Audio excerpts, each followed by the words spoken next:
What's going on, Guardians, and welcome back to another Destiny gameplay video. Hey, in this video you're going to see a whole lot of Gunslinger footage. Since the update recently where Gunslingers they kind of got hit out of nowhere. So I'm going to talk about how these changes play out. The first portion of this video you're just going to see some casual scrimmages among friends. And then the second half of the video, I'm going to be taking the Gunslinger up against some of the most notably talented players in the game and seeing how it stacks up. So, first thing I want to talk about is trip mines. Can they one-hit kill? They can. Look at the score here. It's we've got 1,020 points, okay?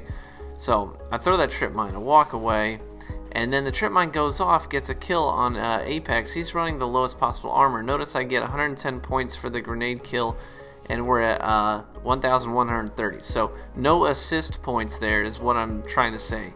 So the only thing that did damage to him was the trip mine. So it can one-hit kill low armor opponents. But most people are not going to get one-hit killed by trip mines anymore. There's going to have to be some other damage that goes into them. So it's possible for them to kill in one hit, yes.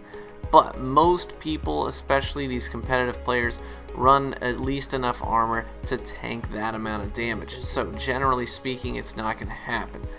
Some people do prioritize recovery and agility, so you know, every now and then that might happen, but they're gonna have to be right in the cone of where most of the damage happens. But throwing knives, look, with my favorite archetype of hand cannon, you're gonna do 57 to the body. Throwing knives will do 142 to the head. Again, low armor people will die from that, but most people now will take at least 2 shots to the body or 1 shot to the head in a throwing knife in order to put them down. Now here's my issue with this. If I put on first curse, I can consistently body shot like this, body shot, throwing knife to the noggin. That'll do enough damage. See, 62 to the body, 142 to the noggin, gonna put anyone down that isn't, you know, mid super or whatever. But my issue here is I don't care for this nerf to throwing knives. I really don't, because it takes away the utility of it. If we do some basic math here, basically the issue that I have is that you used to be able to consistently go 1 shot to the body with you know, high impact hand cannon, you know, the top 2 archetypes in terms of impact for a hand cannon, and then throw a throwing knife, and it's a high risk, high reward thing. Most throwing knives miss. That's a fact. Most throwing knives do not hit on the head. So it's a high risk, high reward. Maybe you'll hit the head, maybe you won't hit anything at all. Maybe you'll just hit the body. Either way, it's a high risk, high reward thing. But when you nerf the damage to make it so that 1 shot to the body and 1 throwing knife to the noggin won't kill most opponents, what you do is you take away the reward, because you're honestly better off with these archetypes of hand cannons. It generally takes 3 bullets to put someone down if you're getting headshots, you know, 2 head, 1 body. So it just kind of takes away the whole point of using a throwing knife. So you may as well use something that doesn't have travel time, right? It has hit scan, something that's significantly more accurate, like a bullet from your gun. Instead of a throwing knife. So it just kind of takes away the whole point of using a throwing knife, is that it can save you time on a kill if you're accurate enough. You're sort of playing the lottery. You're going high risk for high reward. But this nerf to the throwing knives, I don't particularly care for. Can you still do it? Yeah, you can go 1 shot from your hand cannon and 1 throwing knife to the head if both are headshots, or you can go body head if it's a low armor opponent. So, yeah, sometimes it'll happen. But the whole point is, I don't want to play the lottery even further and just kind of hoping that my opponent is running low armor. I don't like that. So, I don't like that much gambling, and so for me, it kind of took away the sort of consistency of being able to count on that method to effectively kill people quickly in a pinch. Sometimes I would still miss, you know, often I would still miss my throwing knife to the noggin. So it's not like it's a free kill. It's not like throwing knives are easy. But you see here, I've sort of made up for it. There you see I went body, head, but he had high enough armor to tank it. So I'm using incendiary blades now instead of the perk that automatically cools down your throwing knives if you get a precision kill. So I'm trading. I now have fewer throwing knives, but I've got the burn on them. But the trick there is that you have to stay alive, because if you throw the throwing knife, a lot of times if you use throwing knives, you're trading, at least in sweats. And you see here, I'm now going to take these things up against some top tier players. I'm talking people like Anbu, Hype Monster, and MTash. People who consistently play sweats. There's Flannel Labs. Some great players, guys I have a lot of respect for. And I spent my whole afternoon today playing against these types of players. And Gunslinger, it was all, I mean, I had to work my butt off to to have these positive games. And if you're interested, you can go back, you can watch the whole stream. We won, some of the series. I think the only series that my team was on that we lost most of the games was when Anbu and Hype Monster were on the same team. And oh my gosh, these guys are terrifyingly good together. So we lost that series. We got I say lost, but we got spanked, honestly. But here you can see some of these post-game scoreboards. I had some pretty big games. I had some 20 kill games, in these sweats against these guys, and I feel really good about that. But the thing is, Gunslinger itself, its charm used to be all the equipment. It was its saving grace. It's what the class itself revolved around, and they hit the equipment, and they hit it in a way that it actually has a real impact on the consistency of the Gunslinger's lethality. So in layman's terms, that means the Gunslinger is not going to be able to consistently kill things with its equipment like it used to be able to. It can still do some of the same things, but just not nearly as frequently.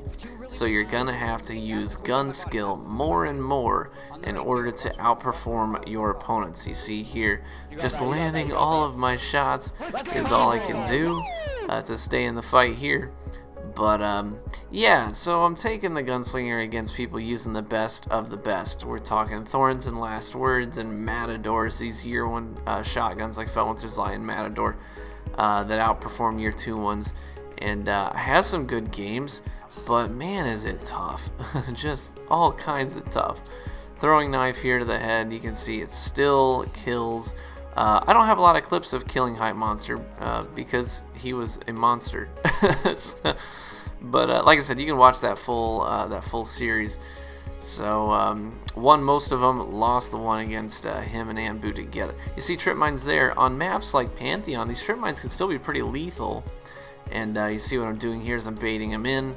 I'm throwing the trip mine at the right time. A shot to the body there with the sniper rifle. But I think I had five of my kills in a sweat were with a trip mine on that map. But Pantheon really does favor those straight line grenades like lightning grenades, trip mines, and spike grenades. So you're gonna perform better with them on a map like that. So I guess the question here is, did they kill Gunslingers then? Are Gunslingers pretty stinking weak now? I think that they are definitely weaker. I won't say that they are weak. You can still do some cool and flashy things with the equipment, yeah. But they are undeniably weaker because a lot of these opponents that are running higher armor will now be able to survive some of your main tactics when using the Gunslinger. Does that sadden me? Yeah, it really does, honestly. This latest update, I liked a lot about it. There's a lot of things about the update that I thought were steps in the right direction towards bringing balance to the Crucible and the subclasses. But I would love to see the raw data, honestly, that Bungie had access to. The data that led them to say, we need to change throwing knives. We need to change trip mines. Because honestly, I never heard consistent complaints about these things. I don't think that it was something that the player base was giving that kind of feedback, saying, hey, these things gotta go. Because as far as I know, and on the forums that I was looking at, I never saw people saying that. I mean, once in a blue moon, maybe. but that stuff just got looked over pretty quickly. People didn't give it really much thought. Gunslingers were not the OP subclass that people were complaining about. And sure, they didn't get hit as hard as Night Stalkers, and they didn't get hit as hard as Sunsingers. They obviously took the brunt of the nerfs, but they did get hit, and I didn't think that they needed to. So, like I said, I'd love to see the raw data, the numbers that Bungie had access to that made them say, we gotta change this, because from where I'm standing, I just don't see it.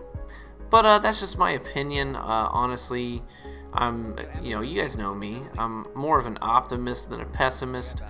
I do believe that Bungie is trying to bring about the best balance in the game. Obviously, if you're ruining your player base's experience, that's not a good business model. So some people are like, they're trying to ruin it for us. No, that's just dumb. That's kind of a really dumb idea because no one goes out there to sabotage their product that makes them money. So that's really not their approach. But I think that they are trying to bring balance, and that I can appreciate. But that doesn't mean that I'm going to agree with absolutely every decision they make when it comes to tweaking things in the Crucible. In fact, I just don't. I think that most of their changes have been in the right direction, but there have been some things I look at and I'm like, huh, really? And the Gunslinger nerf is one of those things. And I'm anticipating people saying, well, Ryan, that's because Gunslinger was one of your mains, and now you're just whining about it. And yes, I do play a lot of Gunslinger, and I have played a lot of Gunslinger, but I usually play, sometimes 6, sometimes even all 9 subclasses in a given week. There's no one subclass that I'm married to, and you guys know this. I like to mix things up and keep it fresh, so I try to remain pretty objective. And while I do have a soft spot for Gunslingers, that doesn't necessarily affect my opinion here. And honestly, I'm echoing what a lot of other people are saying as well. And they're like, what? Really? Why did they do this? So, but that being said, guys, do keep in mind that the best way for your feedback to be taken seriously is if you deliver it in a serious manner. Not whining and complaining and yelling and typing in all caps on forums and on comment sections on YouTube videos. And so just make sure that you're being mature in the way that you deliver your feedback. That's the best way for it to be taken seriously, is when it sounds like it came from an adult, not a whiny kid. So keep that in mind. And also, that being said, in my comment section, I have noticed lately, the growth of the channel has been awesome. But inevitably what comes with that is that the comment section can start to get muddied by these just nasty comments. So just remember, guys, please be respectful of your fellow gamer. And I will honestly probably crack down a little bit more seriously in the comment section and start removing things that are just downright nasty and don't need to be there, because I hate seeing that on the channel. I hate that to be associated with the channel. We try to keep it relaxed, laid back atmosphere where we're objective and we have good conversations and we respect each other. So if you're not doing that, don't be surprised if you find that your comment is no longer appearing on the video. Just a fair warning. But guys, thank you so much for stopping by. Thanks for listening to my opinions on the Gunslinger and the changes that came to it, and hopefully I will catch you in the Crucible, but not likely in the Iron Banner this week. Peace.